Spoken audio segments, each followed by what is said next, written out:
Hello YouTube viewers, welcome to my channel Science to Technology. In today's show, Computer Wednesday, we're going to talk about a general topic of game engines. So let's dive deep into it. Now, what exactly is a game engine? Well, it's a freaking complex thing. Now, if you think software development kits are complex, this puppy is like hold my beer. This is one of the most complex toolkit that normal people can get access to. It's genuinely complex, and it needs to create nowadays a 3D virtual space. Now, here's the deal. You may be like, okay, once you created a 3D virtual space, problem solved. Not really, because all it does is a place to do calculations. Then you need a camera algorithm. Whenever you see a camera placed into this sort of thing, it's not just, oh, camera. Like, camera is a thing. Somebody has to write a code which takes vectors, vertices, basically polygons, textures, put all of that, then rasterizes it, then shades it. All of that data has to done for 2D render side of things. So it's not just like, oh, 3D done. No, 3D calculations super easy. 3D to a rendering of 2D, yeah, that's difficult. And it needs driver for all hardwares. Now you may like, wouldn't operating system have the drivers? Here still, it still needs to talk to those drivers. There are protocols for it. You cannot just like lol. There is like communication. How the heck your game engine knows how to contact basically server? Like it has to go through the, protocols, right? It has to do a handshake with operating system. So operating system does not block it and actually transfers the information. Same goes for every line. Basically your optics output, as in like display output, your audio output, your everything that has to be there, drivers have to be there. Like this puppy has so much driver, you will be shocked how much drivers it has. And all the calculation, this is the biggest difference between basically game engine versus a renderer. All the calculation has to be very efficient and has to run real time. What does real time mean? Real time means if you put a clock in the game engine, let's say 5 seconds, it will take 5 seconds in real life for that to complete. The clocks inside and outside are always synced. Even if you have accelerated time, for example, for if you're playing any this sort of game, let's say City Skyline, you will notice that it's a day and night cycle is much faster. So let's say the ratio in that scenario is let's say 10 to 1, but it will always be 10 to 1, meaning 10 units there, meaning 1 unit has passed here. It will always be synced. So clock inside is always synced to the outside, real time. This is the biggest difference whenever you're talking about rendering for Star Wars or something like that. For example, if you're rendering for Terminator, there were certain scenes that took, it was like a very popular thing, metric that Graham artist was told about, is that 220 hours it took on a render farm to render one frame of a movie. So be mindful, the calculation on these puppies are efficient AF. That's why it does not look as good. Like it can look that good, like, but the calculations are designed for efficiency rather than the optical accuracy. Whenever you're talking about renderers, those are designed for, well, free. Like take as much time as you need, but give optical accuracy. So this is what we are talking about whenever we're talking game engines.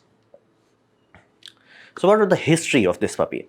Well, back in the days of the early days of 70s, people had simple ideas, like they were building a program. This was not thought of as a thing. It was just a program. You are developing a program that acts like a game. So you made your own game engine. You, like, at that time, nobody was even calling it a game engine. It was just like you built it, you used it, the end. As simple as that. And be mindful, this is very early days of game development. So games were vector based basically. Most of the time it was super duper hyper simple things. So it was doable. And inherently thinking in this way, like cartridge era, almost all games had their own game engines. So meaning, oh, this game, it will be like, if you follow the software development team, they're like, nah, we built the whole thing, the end. But after the era of basically the earliest console, then came the Nintendo Entertainment System in mid 1980s. Now this puppy changed the world because it had actually enough power to actually mean anything, and the development team in Nintendo side, they did something very smart. For example, they realized instead of like old era of where developing game engine for every single project, they're like, what if we make a powerful game engine and then strip it to exactly what you need? Like build it once and then just use it. Like, and if you need to add components, you add components. You need to remove component, you remove component. And that's how it did. And if you ever wondered like why Mario was such a big deal, there's a little, of course, it has 10,000 other things working with it. It's just that one little thing is that the speed actually changes. Back in that day, side scrollers did not have speed ramping up. So how the heck Nintendo cracked it? Well, the game engine was built for racing games. Day one, that's how they wrote it. So that's how they built a tool and utilized it efficiently. This is the era where in-house game engines were becoming a thing. And then after 1980s, we came into 90s. In 90s, 3D game became a thing where people were like, okay, we're gonna have 3D. That's the thing, the 3D. So Unreal engines were launched in 1998. So this is the history behind it, basically. So we come to in-house. Now, in-house is the best thing to do in long term. For example, I had the luxury of working in Forza, and yes, you can see my name in Forza Horizon. Back scrolled like very long, then there was like Dhruva, and there were like Anupam Vipul, my name would be there. So Forza, I did have the luxury of working there. The engines, they called it Fuel. Yes, that's a very interesting name for a racing game. Now, you always want to do this in long term. If you're really serious about gaming and you really want to like do this as a job, as in like make money, you always want to do this. Now, back in the days was kind of easy simply because everything was console, like either PS2 or Xbox, console only. It was super easy. Why? Hardware is fixed, so the amount of driver verification you have to do is exponentially less. It's like how much verification, qualification, all of that you have to do is exponentially less. So it's easy. But the moment you touch PC, it becomes hard. And you can notice that in how Sony games that are being porting from basically console into desktop, it's going horribly. Yeah, PC is actually hard to do. Like, it's not easy. Like, we do not appreciate how much effort id Software did for Doom. Like, they poured their they poured their sweat, blood, and tears in order to make that game as smooth on as many hardware as possible. So like, it takes time. Like, PC hardwares are hard to do. But if you are going through this route where it's like, okay, we're going to develop our own engine, it gives you complete control. For example, in Fuel engine, you had the luxury of Vertex. There is a line coming from Vertex. You can see that in 3ds Max and Maya. That Vertex, changing that can change the physical behavior. Like, because there are two layers. What you see is just a mesh layer. How the heck it behaves and interacts, there is a different collision mesh. That collision mesh has physics. Physics requires a different physics calculation. So how the heck you make sure all the data can be transmitted? They're like, hey, vertex data is not visible to the player. You don't see vertex, but the physics engine can easily read that data. Again, you have to program it, but this is a very unique edge case because in the road network, it made them super duper efficient with hardware. So they're just like, okay, let's develop it. So this is just one example. I also had the luxury of working on another game engine that was Diesel. And yes, it was from Payday 2. And no, it was not for racing game. I have no idea why the heck they named it Diesel, but Fuel, Diesel, I'm just wishing for one petrol engine. So that's how that, and there is another popular engine is Santa Monica's Kinetic engine. Now, like, has this made any popular game? Yes. God of War series? Yeah. So if you are a game studio, generally any big game studio, they are not paying anyone else for game engine. They are like, and especially old ones. Old ones, they had the luxury because they started out very early on, so they kept developing. Like Fuel started very early on and they kept polishing it. So now they have a fully built system where that's like everything is butter. Like, they don't even have to worry about it. It's like butter. So in this sort of time, in-houses are generally done. So whenever you look at Rockstar, they will have a like giant team of artists and a small team of programmers. So what those programmers do, they write the game engines itself. And not to mention, the game engines have been developed for decades. So it does not require too much new content. And main content come from us, artists. So this is the in-house basically development pipeline. Then we come to the after 2010, basically this explosion happened of free. Now, free, how the heck that happened? Well, company realized something very interesting is that, let's say you are a studio, right? Let's say Forza studio, and like, okay, we're gonna develop things and all that. But you have to build a game engine. You have to sell the game and hope the game works well. Now, okay, let's say games works, awesome. What if it didn't? Not only you are out for like a lot of money, you are stuck. In those sort of scenarios, people figured out the game engine itself is a product. Not every starter studio has the luxury or computational horsepower to develop a game engine. It's a tedious task. The reason why my past studio actually went bankrupt because they bought an incomplete game engine. 80%. The salesman actually tricked the company into saying, "Oh, the game engine is 80% complete." Starbreeze debacle. That's where that happened. It's like they sold it 80% complete, and because somebody was smoking weed, they did not decide to finish the game engine. Actually started development on the game engine. Yes, I was in that team, and yes, the company went poof after that. So companies learned it very early on is that game engine itself is a very powerful asset. It can make a lot of money. So there are like many in-house engines started to be open for public. Basically, hey, use it. If you are a startup studio, you do not have a lot of money, or you do not have the, let's say you have artist group, right? Let's say you have all the artists in the world, but you do not have programmers. What the hell are you going to do? In those sort of time where they're like, okay, So for cells, basically small companies and willing development teams, because many development teams, they do not want it, and mobile games specifically benefited from it. They just went for it. Now be mindful, there are no free lunches. Nobody is going to give you Unreal Engine for free. This puppy took sweat, blood and tears to build. Nobody is going to give you free, be it Unreal, be it whatever game engine you think about. So what are they doing? Well, they are doing what we call the best amazing marketing. The marketing is basically the same thing what Maya had to deal with. Maya was an independent company and they were very successful. So 3ds Max, which was an Autodesk product at that time, they wanted to be like, hey, we want to replace Maya. Now problem was nobody was using it. Industry was Maya standard. So how the heck they made sure that 3ds Max became a thing that people would use? So what they did is like took the software, sell it to the colleges and university. Once people got trained into it, they were seeking it. So studios do not care about which software they are using. They care about like how the heck you get efficiency out of their customer base, as in like the workers. So how do you make sure you are efficient? Oh, you know 3ds Max? Okay, here's the 3ds Max. Deliver me the damn product.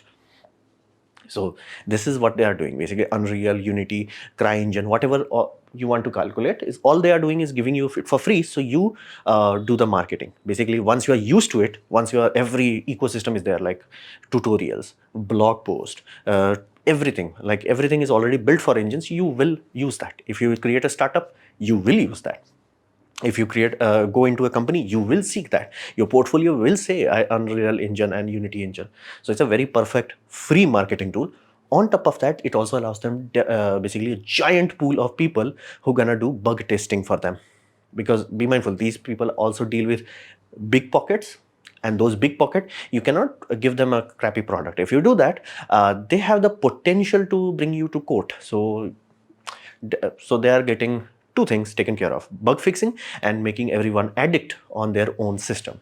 That's where the era of free game engines came from. Like back in the days, Unity were not free. Then they were like, Unity is now free. I'm like, how the heck that happened? Okay. So let's come to the ugly part of things: license. Now, Unreal, CryEngine, Unity, whatever have you, nobody is going to give you for free. Like, this is the inherent concept you must understand. If you believe, oh, why don't they give it? Try developing a game engine. Just try it. Like, there are so many game engines. Now, try it. You will lose your mind trying to develop it. Trust me. Trust me. Like, just trust me. It's idiotically complex. Like you think, oh, it's just a mesh. It's like, why? I know, oh, there is a multiple layer mesh. There is LODs there is physical collisions there is rate traced model there, model as in like that tracks whether anything has inserted damage or there is physics model in there, especially for car racing games. So many things that you or and I may not think, oh, damage models are also there. So if your glass gets shot, they will replace it with decal, then the decal will get damaged, then they will do this. Lot of things goes into that on one thing that you see. Don't even go into buildings and all that. So it's fundamentally complex. So what they do is basically, if you cross a threshold, that's how the majority of game engines work that are free. You cross a threshold, you have to pay. So they will be like, hey, if you actually make $1 million in profit, you have to pay. It kind of makes sense. People do not look too cynically into it. It does make sense. However, the terms and services, basically this puppy is written in such a way which we call lawyer language, meaning human cannot read this. You can read it, you can read the words, it will not make sense, like flat out, trust me. Try it yourself. Go to basically any website, any game engine website, try to understand their terms and conditions. You will be confused. You will be like, what the hell are they trying to say? It is in the different language known as the Hululu language of lawyers. So that's a very big issue that people are dealing with, and inherently is designed that way. And again, most of terms and services are built that way, and companies can legally change it. This is the most painful part for it. For example, let's say you are a startup, you invested into Unity engine and you're like, okay, build the game is successful. Randomly Unity comes along, it's like, bam, hey, you have crossed the threshold, now you pay us. You'll be like, what the hell? When I signed up, that time it was like, let's say 500,000 downloads, then I have to pay. Or whatever the threshold is, they change the threshold. Now you could literally risk bankruptcy. But again, you have no other choice because you signed it. The terms of service. Like, where the heck I signed terms? Click, I agree. That's terms of service. Legally bounding system. Especially if you are in commercial market. In commercial market, you cannot say, I'm the devil. You can go YOLO in your home. You can go YOLO. The moment it becomes successful, it becomes painful. So companies can legally change it. That's why this is written like so many lines and so many paragraphs. So fundamentally, you have to understand the license. So what does this mean? This simply means if you are running a small startup or a studio, trust me, get a lawyer. Like whatever game engine you are using, trust me, get a lawyer and ask them to read the damn things. And be mindful, there are different variations depending on the nation. So your nation, like let's say India, may get a bit different copy compared to UK. So it would be wise and prudent to actually jump into it and have a lawyer, take the lawyer speak, translate it into human speak, and then tell you, so you can be well prepared, or just bite the bullet and develop the game engine. It will be very brutal, very painful, but it does have two advantages. At the end, you may be able to sell the game engine, or again, you will have your own supply chain control. So this is the license part of it. So yes, do not under any law say, oh, it's free. It's not free. They are free marketing it. It's not free. No, no, it's not free. That's why there is no open source game engine that is popular like VLC. So this was my presentation on basically game engines. Hopefully you have liked it, learned from it. In that case, please click the like button, share it amongst your friends. That will help me a lot. If you didn't like it, didn't enjoy it, I urge you to press dislike, press it twice to show my extra disappointment. Please leave a comment because I do try to reply to all of them. Subscribe, press the bell icon if you're free. And as always, thanks for watching.